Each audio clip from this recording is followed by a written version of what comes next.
In an age where every notification demands our attention and every passing moment pulls us toward a dozen emotional directions, we have forgotten a quiet but essential truth. We are not built to care about everything. Our emotional bandwidth is finite, yet the world constantly insists we stretch it beyond its natural limits. The result is a slow, unseen erosion of peace, clarity, and presence. Learning to care selectively is not apathy, it is maturity. It is the understanding that depth matters more than breadth, and intentional concern is far more powerful than universal sensitivity. The following reflections invite you to examine where your energy is being spent and whether those investments truly honor your inner well-being. The pressure to stay constantly connected. We live in a culture where being available is treated as a measure of responsibility. Messages, calls, emails, and updates demand immediate responses. If we forget to reply, we apologize. If we delay, we feel guilty.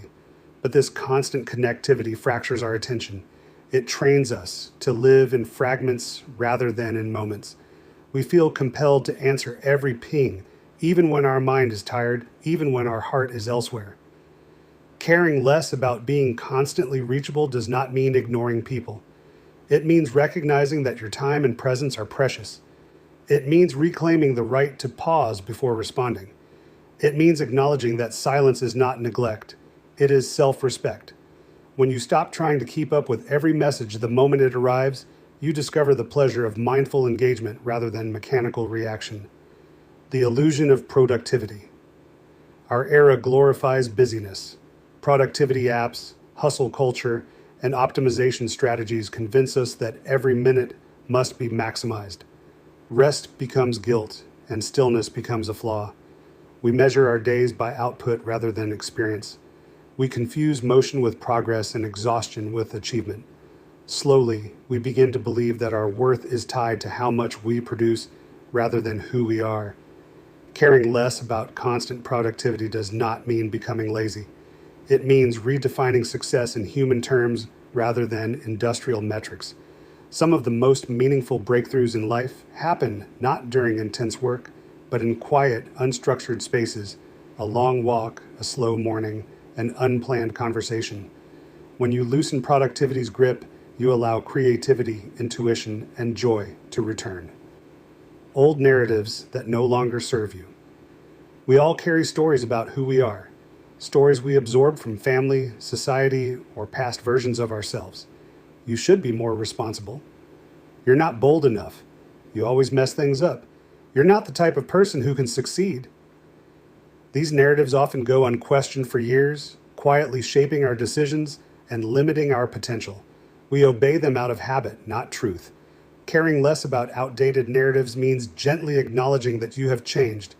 You are not the person you were at 15, or 22, or even last year. Growth requires releasing identities that have expired. Life becomes infinitely lighter when you let yourself evolve without asking permission from your past. The pursuit of constant improvement. Self-improvement culture has convinced us that we should always be optimizing. Our habits, our diet, our mindset, our finances, our productivity. Every flaw must be fixed. Every weakness must become strength. But this relentless pursuit can become its own prison. When everything becomes a project, we forget how to simply live. The body becomes a mechanism to refine. The mind becomes a battlefield to conquer. Joy becomes a reward for perfection rather than a natural part of existence. Caring less about endless self-improvement means understanding that growth happens organically, not forcefully. It means knowing that you are allowed to be a work in progress without turning your life into a perpetual self-audit. Sometimes the most profound improvement is learning to rest. The need to always feel happy. Modern culture treats happiness as the default human condition, and anything less is a crisis. Sadness is seen as a defect, frustration as failure, loneliness as something to be cured immediately.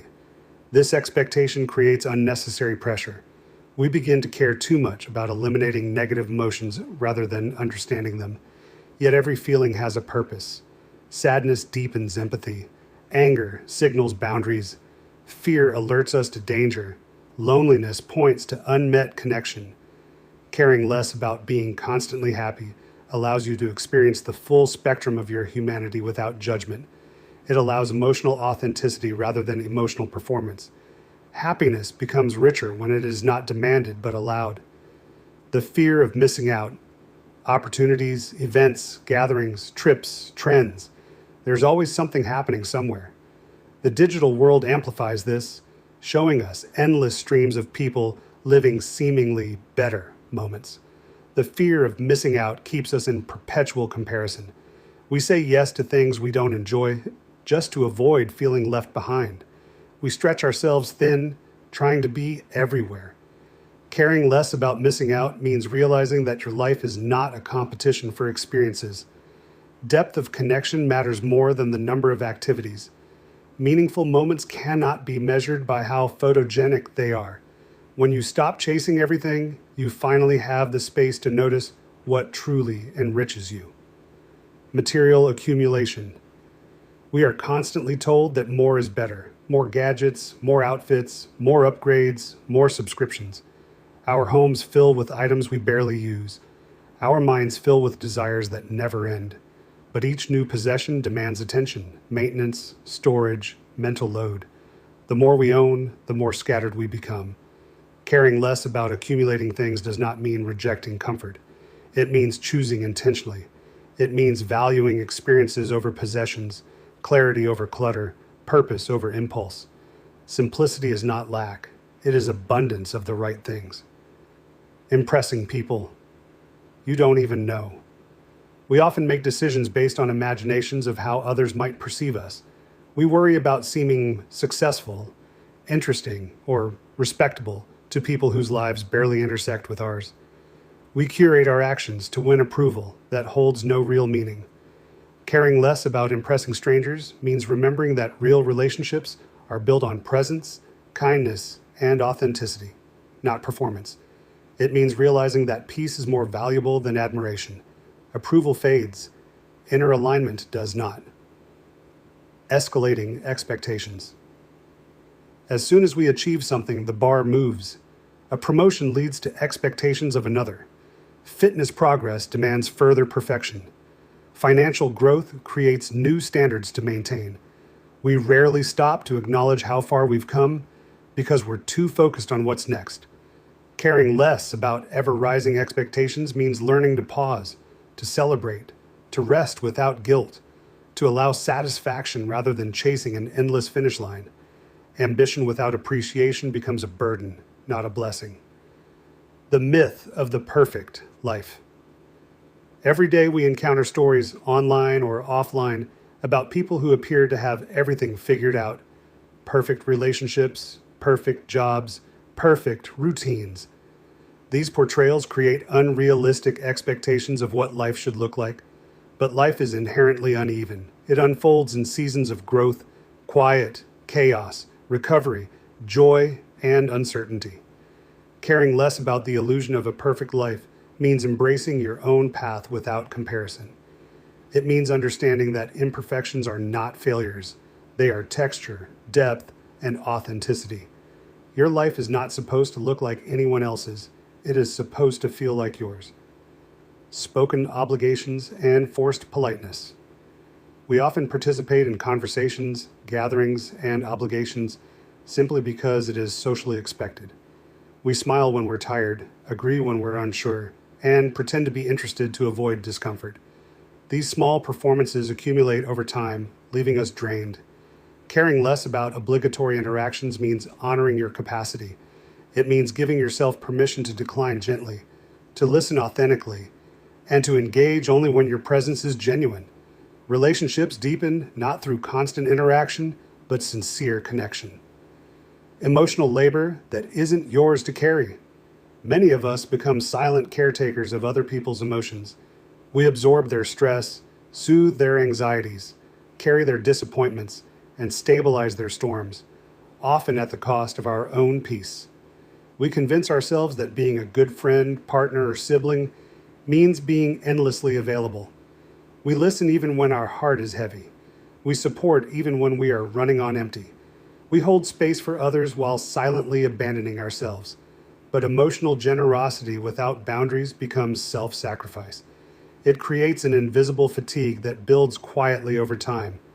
Caring less about managing everyone else's feelings does not mean becoming insensitive. It means recognizing that you are responsible for your actions, not for other people's emotional reactions. It means offering support without making yourself the container for every crisis. When you stop overfunctioning, others learn to stand on their own feet, and you rediscover the strength to stand on yours. Constant self-criticism. Our inner voice can be our harshest critic. We replay conversations, analyze our decisions, and judge our imperfections with unforgiving eyes. We speak to ourselves in ways we would never speak to someone we love. This persistent self-judgment creates a subtle but steady erosion of confidence. It turns mistakes into character flaws and temporary setbacks into identity statements. Caring less about your inner critic does not mean becoming complacent. It means recognizing that growth does not require self-punishment. It means understanding that compassion fuels change more effectively than criticism ever could. When you give yourself permission to be imperfect, you create the space needed to become your best self. The pressure to maintain an ideal lifestyle. We are bombarded with images of idealized living, minimalist homes, perfectly organized pantries, serene morning routines, effortlessly healthy meals. Even wellness has become a competition. We internalize the message that our life must always look curated, controlled, and aesthetically pleasing. We chase a lifestyle instead of building a life. Caring less about this performative perfection means embracing the beauty of lived-in spaces, unfinished projects, and real human routines. It means understanding that a meaningful life does not have to be photogenic. Your home is meant to hold you, not impress others. Your routines are tools for well-being, not props for validation. When you release the pressure to maintain an ideal lifestyle, you gain the freedom to create a life that actually feels good. The urge to respond immediately. We often treat response time as a reflection of care, responsibility, or respect. A delayed reply can trigger guilt or anxiety, even when no urgency exists. This constant pressure keeps us tethered to our devices, distracted from the present moment. Caring less about instant responsiveness means reclaiming your attention. It means understanding that your time is not a public resource, and that pauses in communication are natural. The world will not collapse if you take an hour or a day to respond thoughtfully rather than reactively. Your presence matters more than your speed. Trying to fix everything. Many of us carry a quiet belief that we must solve the problems around us, smooth tensions, fix mistakes, rescue situations before they fall apart. We jump into solution mode before emotion has even had time to breathe. But constantly fixing denies people the dignity of facing their own challenges.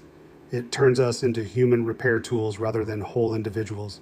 Caring less about being the fixer does not mean abandoning support. It means recognizing that not every problem is yours to solve. Not every conflict requires your intervention, and not every discomfort demands immediate repair. Sometimes the kindest thing you can do is simply stand beside someone and let them navigate their own journey. Living up to your old dreams. We often cling to dreams we formed when we were younger, dreams shaped by limited knowledge, borrowed desires, or the expectations of others. As we evolve, our priorities change, but our attachment to outdated goals keeps us trapped in paths that no longer fit. We feel guilty for wanting something different, as if changing direction means failure. Caring less about old dreams means honoring your current truth. It means understanding that outgrowing a dream is not betrayal, it is growth. Just as seasons change naturally, so do aspirations. Letting go of dreams that no longer reflect your inner reality makes space for new ones that do. The panic of falling behind life rarely unfolds in straight lines. There are detours, pauses, recoveries, collapses, new beginnings, and unexpected reroutes. Yet we compare our timeline to others as if life were a standardized race. We fear being behind in career, relationships, finances, or personal achievements, as if time itself were measuring us. Caring less about falling behind means recognizing that life is not a synchronized performance. Every person carries different responsibilities, wounds, strengths, opportunities, and timing. You are not late. You are not early. You are on your path, a path shaped by your experiences, not anyone else's. The more you honor your timing, the more life begins to feel like something you're living rather than something you're chasing. Apologizing for your boundaries. Many of us learn to apologize whenever we protect our time, energy, or emotional space. Saying no feels like conflict. Setting limits feels rude. But constantly shrinking yourself to avoid disappointing others creates a life built on resentment and fatigue. Caring less about the discomfort boundaries create means understanding that boundaries are not walls, they are doors. They are the structures that protect your inner peace and allow you to show up wholeheartedly where it truly matters. People who value your well being will respect your limits. Those who don't reveal themselves clearly. Your boundaries are not a burden, they are a gift. The fear of quiet. Silence has become uncomfortable in a world filled with noise. We fill every pause with music, scrolling, conversations, or entertainment. Quiet moments often bring us face to face with our thoughts, and that can feel unsettling. But avoiding silence keeps us disconnected from ourselves. It prevents us from hearing the subtle signals of our emotions, desires, and intuition. Caring less about avoiding quiet means embracing stillness as nourishment rather than emptiness. It means allowing time to settle, reflect, and breathe without distraction. In quiet, we meet ourselves. In quiet, we heal. In quiet, we find clarity that noise could never deliver.